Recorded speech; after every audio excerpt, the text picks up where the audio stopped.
نحمدہ ونصلی علی رسولہ الکریم اما بعد۔ محترم سامعین و ناظرین، السلام علیکم ورحمۃ اللہ وبرکاتہ۔ حضرات محترم، شوال کے تعلق سے نبی علیہ الصلوۃ والسلام نے فرمایا کہ من صام رمضان ثم اتبعہ ستا من شوال کان کصیام الدہر، کہ جو شخص رمضان المبارک کا روزہ رکھا اور اس کے بعد پھر شوال المکرم کا 6 روزے رکھ لیا تو بندہ ایسا ہے جیسا کہ اس نے سال بھر روزے رکھے۔ رمضان کے روزے رکھیں اور پھر شوال کے روزے رکھ لیے تو وہ ایسا ہے جیسا کہ اس نے سال بھر روزے رکھے۔ اس سے بڑھ کر فضیلت کیا ہو سکتی ہے؟ پھر کون بندہ چھوڑ سکتا ہے اسے؟ پھر سوال، لیکن یہاں پہ سوال پیدا ہوتا ہے کہ صرف 6 روزے رکھ لینے سے سال بھر کے روزے کا ثواب کس طرح سے مل جائے گا؟ آئیے ہم آپ کو سمجھاتے ہیں قرآن پاک کے اس آیت کے اصول کے تحت۔ قرآن پاک کے اندر آتا ہے، کتابوں کے اندر لکھا ہے کہ من جاء بالحسنۃ فلہ عشر امثالھا، کہ جو شخص ایک نیکی لے کر آئے گا تو اسے اس جیسا 10 نیکیاں ملیں گی۔ تو جب ایک نیکی لے کر آئے گا تو اسے اس جیسا 10 نیکیاں ملے گی۔ تو ہم نے رمضان کے اندر 30 روزے رکھے تو اس 30 کو ہم 10 سے ضرب دیں گے، گنا کریں گے تو 300 ہوں گے۔ اور پھر یہ شوال کے جو ہم نے 6 روزے رکھیں گے تو اس 6 کو ہم 10 سے ضرب کریں گے تو 60 روزے ہوں گے۔ تو ادھر 300 اور ادھر 60، تو دونوں ملائیں گے تو 360 ہو گیا۔ اور سال میں کتنے دن ہوتے ہیں؟ سال میں بھی 360 دن ہوتے ہیں۔ تو اس طرح سے ہم نے رمضان کا روزہ رکھا اور پھر اس شوال کے 6 روزے رکھ لیے تو ہم ایسے ہو گئے جیسے کہ ہم نے سال بھر روزہ رکھا۔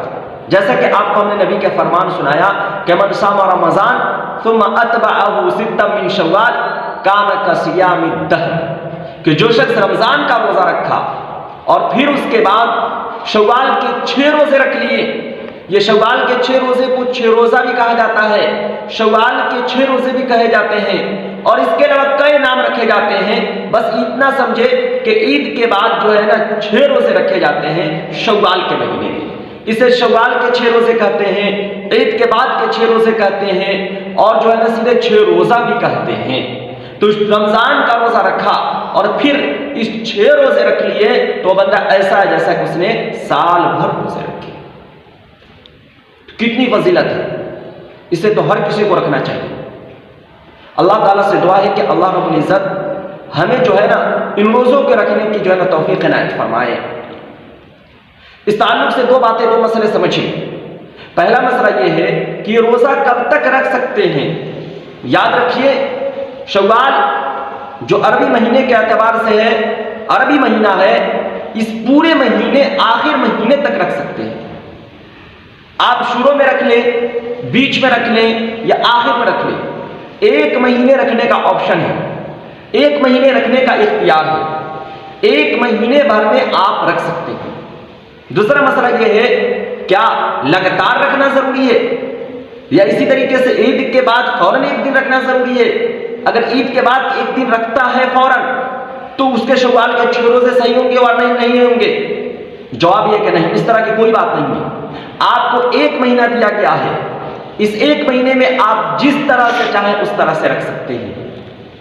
آپ 1 دن چھوڑ کر 1 دن رکھے، 2 دن چھوڑ کر 1 دن رکھے، 3 دن چھوڑ کر 1 دن رکھے، 5 دن چھوڑ کر 1 دن رکھے، جس طرح سے رکھے۔ عید کے بعد فوراً رکھنا شروع کر دے تو بھی صحیح، عید کے بعد مہینے کے آخر کے 6 دن رکھ لے تو بھی صحیح، عید کے 10 دن بعد سے رکھنا شروع کرے تو بھی صحیح، عید کے 20 دن کے بعد رکھنا شروع کرے تو بھی صحیح۔ عید کے جو ہے نا ایسی کوئی بات نہیں ہے کہ لگاتار رکھنا ضروری ہے، یا اس طرح کی بھی کوئی بات نہیں ہے کہ عید کے بعد فوراً رکھا جائے گا، رکھیں گے تو ہی جا کے 6 روزہ صحیح ہوگا ورنہ صحیح نہیں ہوگا۔ کوئی قید نہیں ہے، کوئی شرط نہیں ہے، آپ کو 1 مہینہ دیا گیا ہے، اس 1 مہینے میں آپ جس طرح سے چاہیں، جب چاہیں، جس وقت چاہیں آپ رکھ سکتے ہیں۔ بس 6 روزے رکھیں گے تو اس 6 روزے کو رکھ لیں گے تو ہمیں سال بھر روزہ رکھنے کے برابر ثواب ملے گا۔ امید ہے کہ باتیں آپ کو سمجھ میں آ گئی ہوں گی۔ السلام علیکم ورحمۃ اللہ وبرکاتہ۔